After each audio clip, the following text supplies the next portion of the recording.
Welcome. My name is George Pearson and I run the How To Gurus channel here on YouTube. Most of the videos in my channel are short demonstrations of the different tools and techniques you'll find in various software programs. Right now I have several hundred of these quick videos available on YouTube. This video though is different.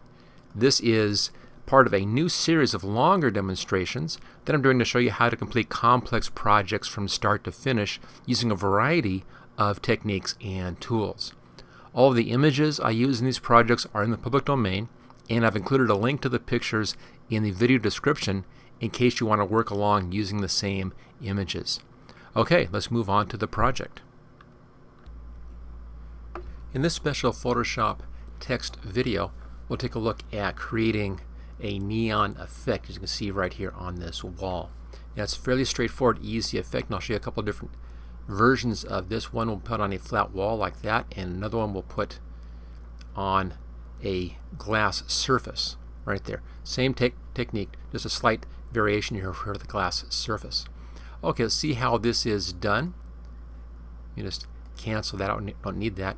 Here we go, here's our basic layout, and let me show you how we achieved the neon look. First off, I have just a basic file here with a black background, nothing unusual about that. And they'll put in our text. Now for the text, what you want is something that is relatively consistent in thickness. And fairly simple, it doesn't have any serifs on it, anything fancy like that, just a relatively thin and consistent typeface. And then having it in a script typeface like this adds a lot to the effect, because neon is basically tubes that are filled with neon gas that are bent into shape, and you tend to find a lot of neon in a script format. So the text that I chose for that is one here, Sago script. And it's just a real simple script. If you don't happen to have this on your system, you can find this easily enough online. Just do a search on Google for Sago script font and you'll find it downloadable online. But a lot of typefaces will work. You can even just use a basic typeface like that. It's just nice to have the letters connected if possible. Okay, so there is the basic text, and let's make a new text layer right below this one. I'll grab the type tool, put in a text layer here, and I'll just type in open late. Now what I have on this is just a simple bit of text, just a nice bright color on that. As you can see here, there's the color that I chose. You can use any color you want. You can use a bright green if you want to, or a bright yellow, anything that you want. I just chose a bright purple in this case. I kind of like the effect on that one. It's good for nighttime. So just real standard type, giving us this basic look. Everything else up here is done with layer effects. You can click on your effects button right here, bring up your layer effects, or layer and layer style right there. Now we'll be just adding glow. We're adding in two different glows on this. We're putting in an outer glow and an inner glow. We'll start off with the outer glow first, right there. So here's the outer glow. You can see it in the background there, and there's the default color for that. If I bring that size up, you see how that just kind of adds a glow in there. Now for this, you don't want to have too much of a glow. The idea here is that this is spillover light from the lights. If it's on a darker surface, you want to have a little less spillover light. The closer the fluorescent lighting tubes are supposed to be to the background surface, the tighter in that glow can be. It will be brighter and larger if it's closer to the surface. The further it is from the surface, the fainter that glow is going to be. There's going to be some drop off on that. Now you don't want to have a hard line like this. You want to have just kind of a soft line. Now since the light is coming from the lettering, it should be the same color as the lettering but a little bit darker. So let's just click right here, and we can then come in and actually choose the color right off of our lettering, or just right off our lettering down here even. And when you have that color selected, go just a little bit darker on that. So you're a little darker than your original color. There we go. We can then come in and just play around with the spread on that to get just the right effect. Kind of like in there somewhere. Okay, so that's the first part. That's the background glow on this. And you can adjust the opacity up here to fine-tune that look. And I would recommend doing that technique up here once you have this on a surface, then come in and fine-tune that effect. So that gives us the outer glow. And because these are tubes that are lit up, there's going to be a brighter area inside, and that's going to be the inner glow. You can see that up there, a little bit of an inner glow happening on that. So let's go up to inner glow, and we have two options here. From the edge or from the center, we want from center. There it is. And we want to change our coloration again back to our original color, just a bit lighter this time. So to do that, I'm going to put this to the outer glow so we can see our actual color. Click in here. Take this little tool right there. You can see it. You can also use it on your image, and then click into the middle of your letters. That brings us to the same color as the letters.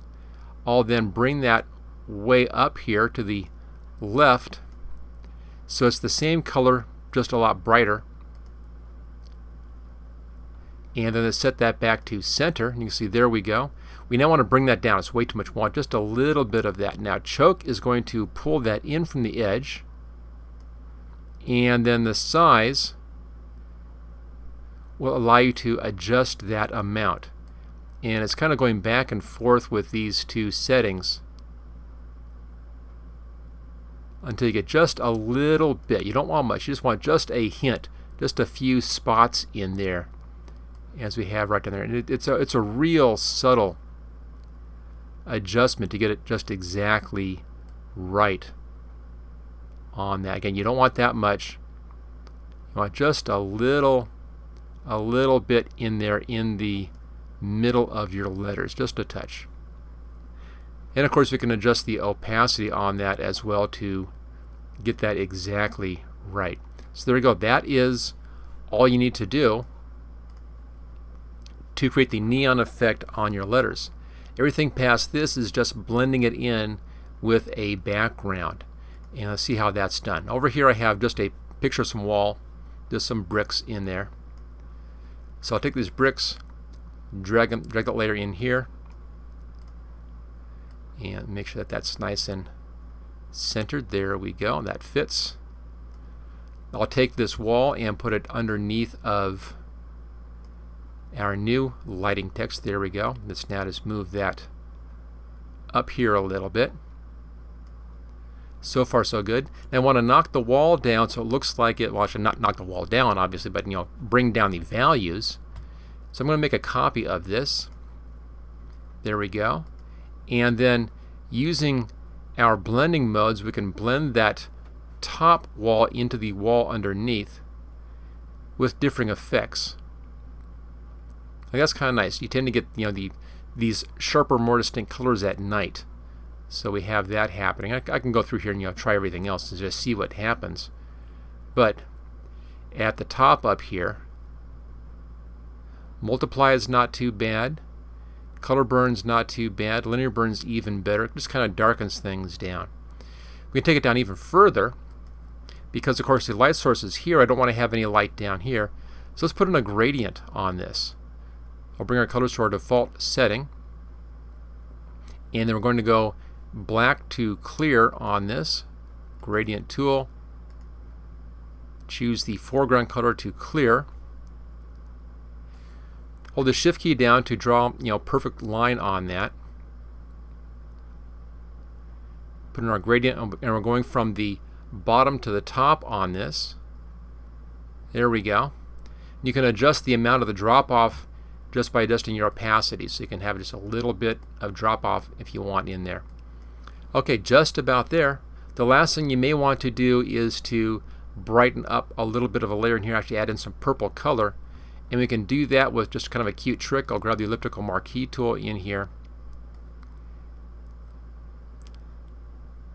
And I'll grab an ellipse like that. Let's come down to this brick layer, and let's do a layer new via copy. So I have a new layer here that has just that bit of brick on it. You can see it right there.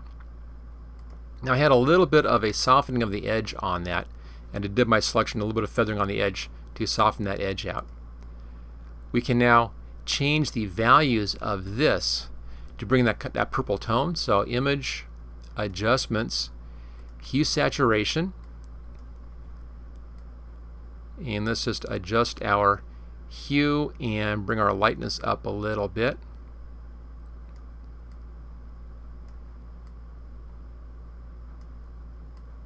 Let's see if we can actually see that in there.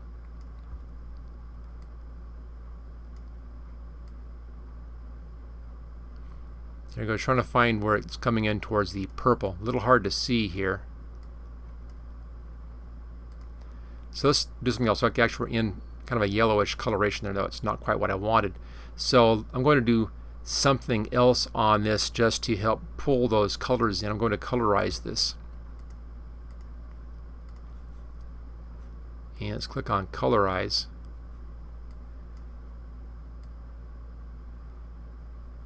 And now you can see more of an actual color shift happening.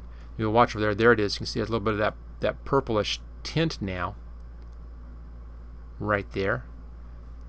And then using our blending modes, we can blend that purplish tint into the back, actually lightening the back up. This still says linear burn here. Let's go here to normal. There's the normal. And then just rolling down using the wheel on my mouse, I'm going to roll down until I find one that lightens it up just a little bit. There we go. Hard light does what I want. It adds just a little bit of that purple color right in behind the open late. So it's just a matter of going through and playing with these different settings. Now if your background is too bright, so it's not really showing well enough, you can of course darken down the background, do other tricks like that to help this pop out a little bit more. And we can now go back to our effects and take a look at that outer glow.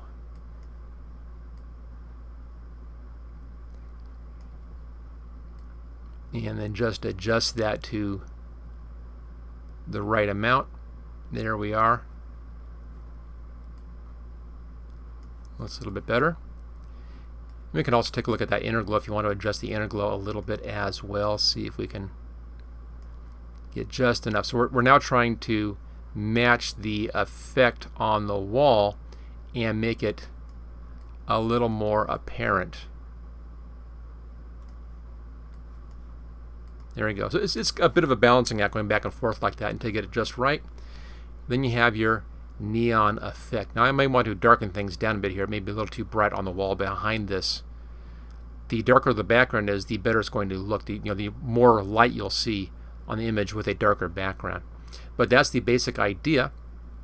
Let's now take this. I'll put this in its own layer, or its own folder rather, make a group. And let's just move these up into the group here.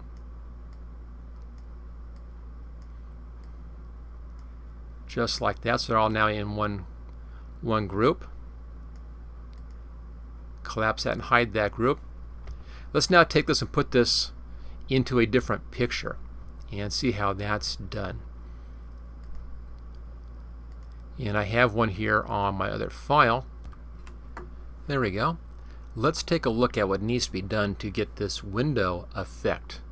First off, obviously I just took the type and instead of had late to the right side, I just wrapped it around one level. Let's open up our layers over here for the glass effect. So what we have is just the open late like that, again just wrapped around. And as you can see here, we've put that into perspective and then wrapped around a white border on that. So the first step is to, of course, find a nice background picture with some glass on it for that glass effect, and that's right here. The next step is then to create a new image in here, a new bit of neon, and this is just a shape with a stroke applied to that, and then the effects in here so we have that same glow happening. Now to create the shape, just go over here, grab the shape tool, rounded rectangle tool, and then just create a rounded rectangle like that. Now right now we have this as a path. As you can see here, we could make it a shape instead. And let's do a shape on top of that path. So there's your shape. On the shape we can give that a transparent fill.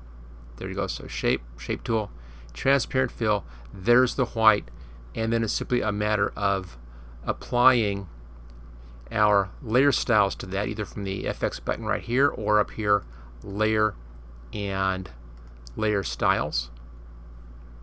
Bring the whole dialog box up like that. And giving that an outer glow, again we can click here and then grab the color from our lettering, which will then allow us to have a glow which matches, see there's the glow, a glow which matches the purple for the light night, and then just soften up the actual outline in there as well. Let's click OK on that one, and that can be softened up by doing a slight Gaussian blur, other tricks like that. Filter, blur, Gaussian blur, just rasterize that layer. And so just a real slight motion on this then softens up that line and gives it that Gaussian blur effect. Okay, so let me just hide that little demo there. So we go through those steps and create this outline. We then take those two layers and combine those two layers onto a new layer. Now the text will have to be rasterized as well for this. So you make a copy of your text, and I'll hide the original. Right click, rasterize the type. Select your outline and your text in here. Right click, merge layers. There we go, so that's now merged. So at this point I can then come in here and adjust the perspective and the size on this. And that's going to be using our transform tool. Let's first do a perspective. I'll pull the side in a little bit like that, and then transform scale. Pull that in a little bit so we can just resize it so it looks right. To make a real good match, you want to look at the perspective lines in our picture. This is pretty good here. The top is not quite right, so I'm going to go up here to transform and distort. With distort you can grab just one piece and move that around. I'm just going to pull that one down just a little bit and just try to have it match the angle a little bit better up there, maybe a little too much. That's pretty good. So that gives us that neon sign in approximately the right perspective for the picture. Again, it's kind of a visual thing to get that, but it's about the right perspective. Now the next thing that we need on this, if I hide that combined layer, and look in here, there is that reflection in the background there. That's what gives it that glass-like effect. This assumes that you have a double pane window and it's out in front of the window, or it's hanging in front of the glass, one or the other. But it gives it kind of the glass effect. And that's real easy to do. Back down to our new one here. There we go. So again, this is just a matter of copying this layer. Make a copy of that by pulling onto our new layer button. There it is. There's the copy. And I'm going to use my cursor keys here to just shift that a little bit so it's in behind, and then simply bring down the opacity on that layer in the background so you can just kind of see it in there, but not too much, just a bit. And then we can just move that around a little bit using the cursor keys again, so you get that nice effect. And it's just that duplicating in there of the neon letters and of that outline that gives it the effect of that sitting on glass or is in front of glass. And that's all there is to it. So the matter of making a new outline, which is easy to do. as we just saw there, and then adjusting your perspective to fit, making a duplicate, offsetting your duplicate, and then darkening the duplicate down, and that gives you that effect of the neon being next to glass. So there we go. That's how you do neon lettering inside of, or on a surface. Okay, let's take a look, or just answer a couple of thoughts, a couple of questions on this one. I'm going to bring back up the original wall image here. We're talking about how you can do different colors on this for different effects, and that's pretty easy to do. Simply go back to our text here, and we can then colorize this text. And that's now this I've combined this here, so it's one nice clean effect. So edit, adjustments, and then hue saturation. Actually, I'm not quite getting that. Make a copy here, and let's rasterize that layer. There we go. With a rasterized type, we have a little more control over our adjustments. So hue saturation. So at this point, everything is all on one layer, and then it's an easy matter of coming in and actually just choosing different colors in here for different neon effects. Now, for a real nice effect, the deeper colors seem to work out better. Recently, I've been seeing a lot more of this purple color around an actual neon sign. It's very, very popular at the moment. Before you had your blues were real popular, and your reds, of course, and your bright yellows and greens. But simply choose the color you want, and then adjust your saturation and your lightness for the proper effect. Now, one thing that you may see, actually see it here, I've seen this in a lot of demonstrations about neon, and it's actually the wrong approach, and that is to have something where you have a dark outline like that, and it's light in the middle and it's dark on the outside. There's a little bit of that effect that actually happens in reality, but it's very hard to see. It's a very, very subtle effect. You don't want to go so far that you see that kind of an outline happening. If you're that far on any of your effects, and you've gone way too far on the quality of that neon. You want to have the inside lighter, but not necessarily the outside darker, if you know what I mean. So the important part is to lighten up inside the letters, have the letters at a good bright color, and then lighten inside that, but don't try to darken out the outside. That's going to take away from that neon lighting effect. One last thing I want to show you here, just brought this up, it's an actual neon light. You can see there's that reflection in there on the window. We're kind of in a window image here.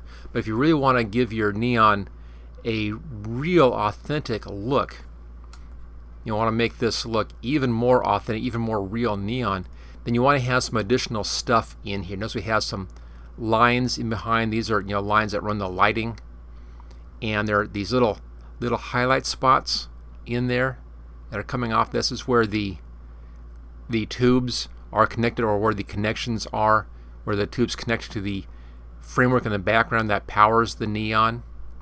And there's like some little dark things in there. So if you really want to give it a real neon look, so it looks as realistic as possible, then you want to come back in and do a little bit of stuff like that. You can see right down here those little connector pieces in there on some of these letters. And the best way to do that is to take a look at some examples like this. You can find this, just do an image search on Google for neon, neon lighting. You'll find a lot of examples.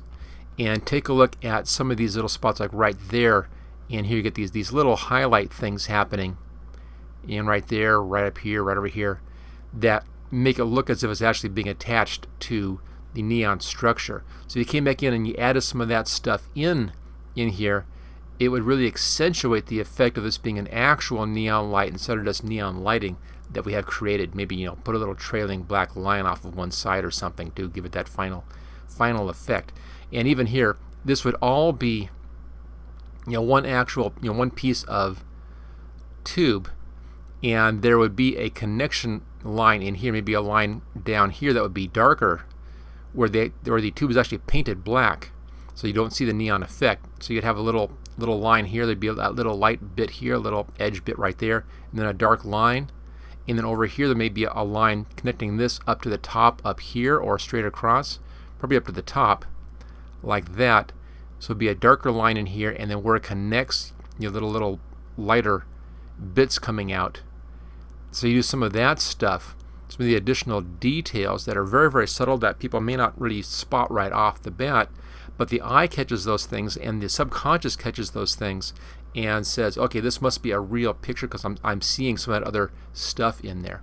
So there you go, just a few more thoughts on if you want to go real photorealistic, to add a few more of those details that you can find on actual neon lighting, especially those little, the little highlight bits and the stuff, the lines in behind, the little dark parts of the neon in behind, that could really take that last additional step and make it look like it's an actual real light instead of just a Photoshop neon lighting. At first glance it looks good. Take a little longer look and say, okay, this is probably a Photoshop trick. But if you had some of that stuff in there, then even at a longer look, people may not be able to know if it's a real Photoshop trick or actual neon lighting. Okay, so there we go. That is how you do neon lighting in Photoshop. Thank you for watching this special Photoshop photography project video. Don't forget to subscribe so that you will get first notice of new project videos in the future. Just click on this link right here where it says subscribe here. You can get all 12 project videos in this series along with 26 special videos demonstrating the tools and techniques that I used in these projects by clicking on this link right down here. And then thank you again for watching this training video.